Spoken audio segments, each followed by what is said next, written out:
Hi everyone, and welcome to this week's Symax Fintech Market Insight. As usual, we start off with our disclaimer that trading involves the potential risk of loss of capital, not suitable for everyone, hopefully for you though.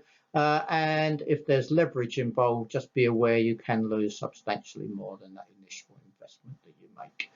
These days it's more difficult, but that doesn't mean it's impossible. It depends on your regulations, which broker you're using, such like. So be careful.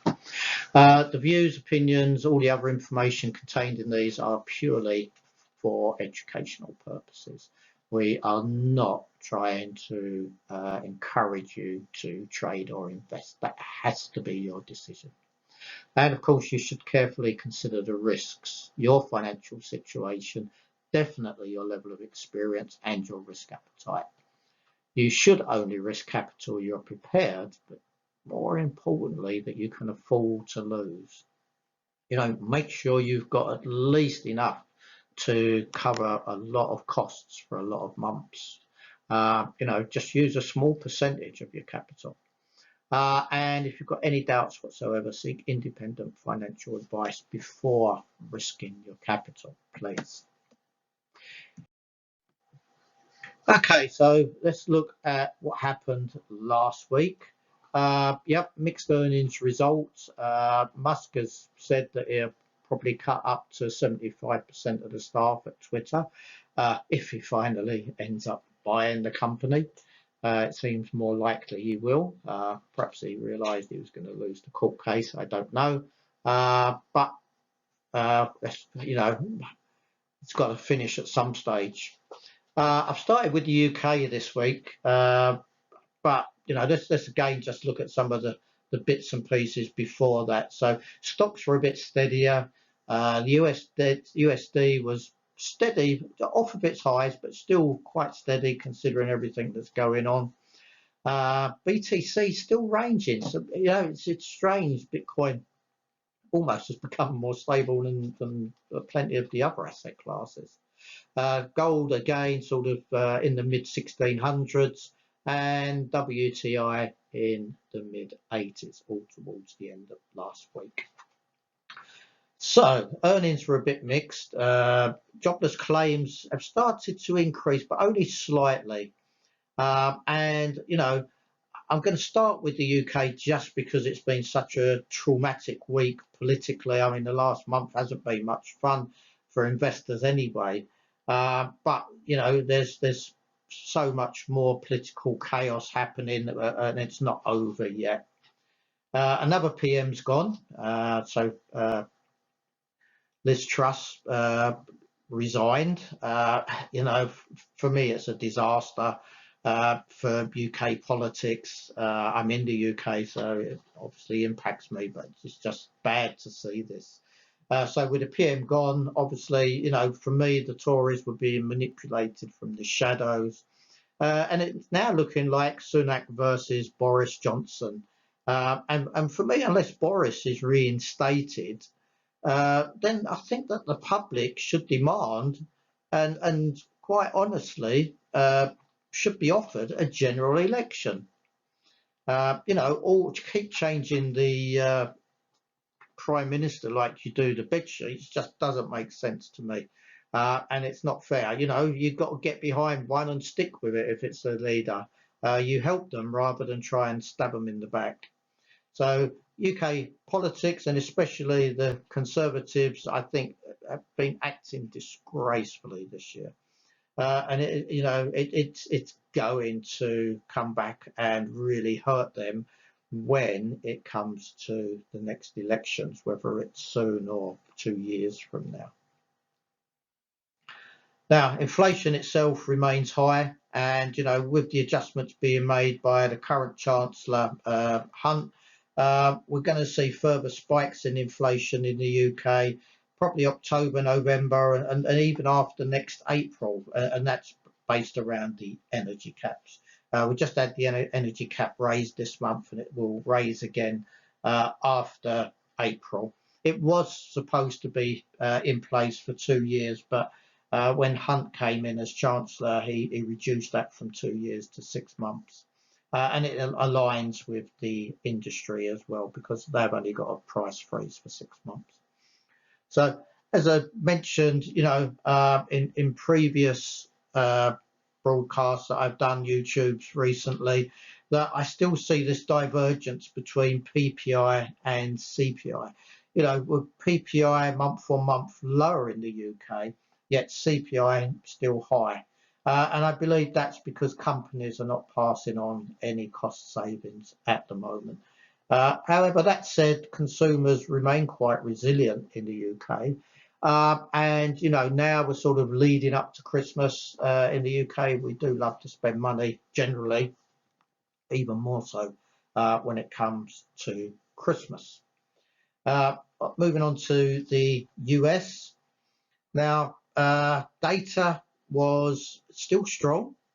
Capacity utilization still above 80, which indicates growth still. So that's always a good one to look at. Between 80 and 84 means that there's, solid demand in the economy. Of course, if it spikes when it's above 80, then, don't expect the markets to necessarily rally, because that again sort of triggers the central banks to come in and raise rates. And obviously they don't need any encouragement at the moment. Now, obviously, on top of that, we are moving into the midterm elections in the US.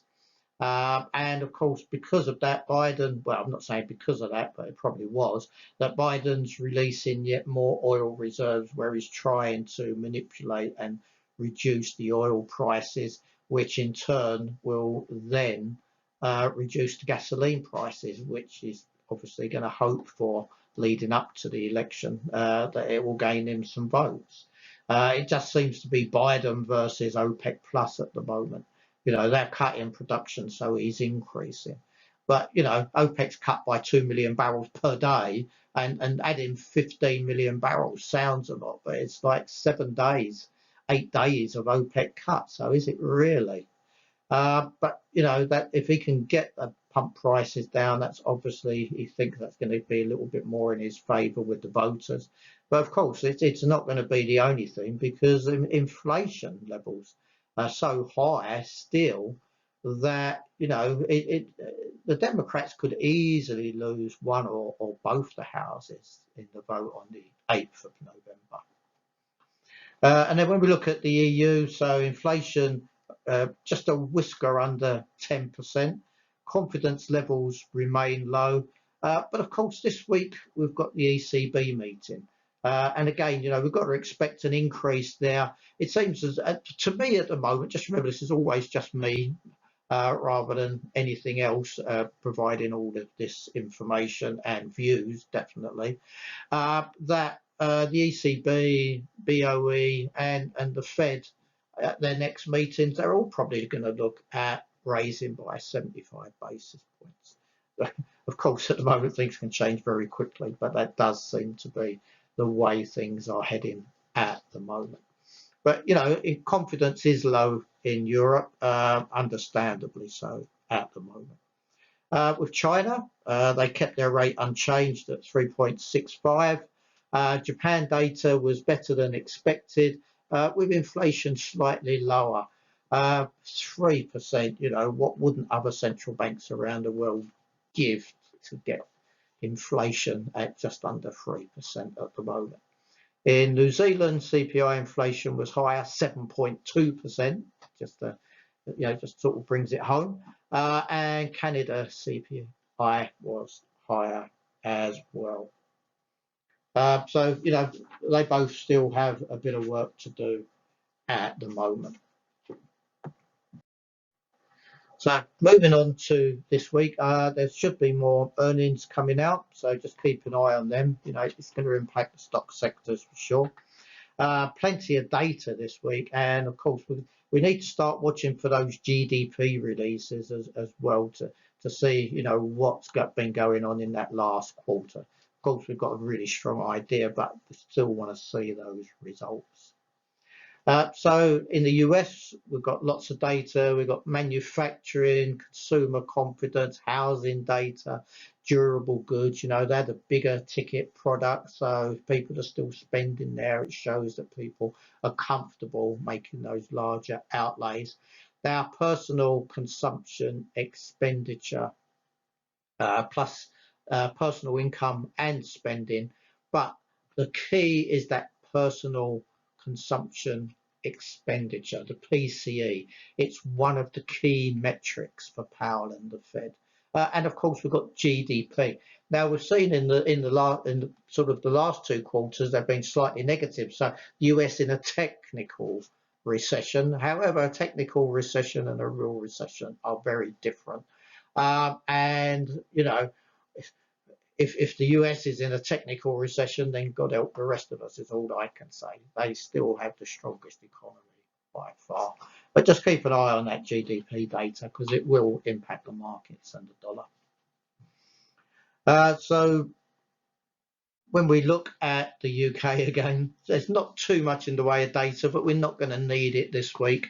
It's quite possible we'll even get our new Prime Minister named this week. You know, when you elect a party and effectively the Prime Minister, the whole country does that. And then because we've been switching Prime Ministers, it then went down to being like only the party members that voted. And now we've reduced it even more to only the politicians voting, the Tory politicians at that, not all of them, just the own party ones, the Tory party. So the selection's getting less and less, which, you know, eventually ends up horse trading as far as I'm concerned, which is not a good outcome. And as I say, I think really this country deserves a general election.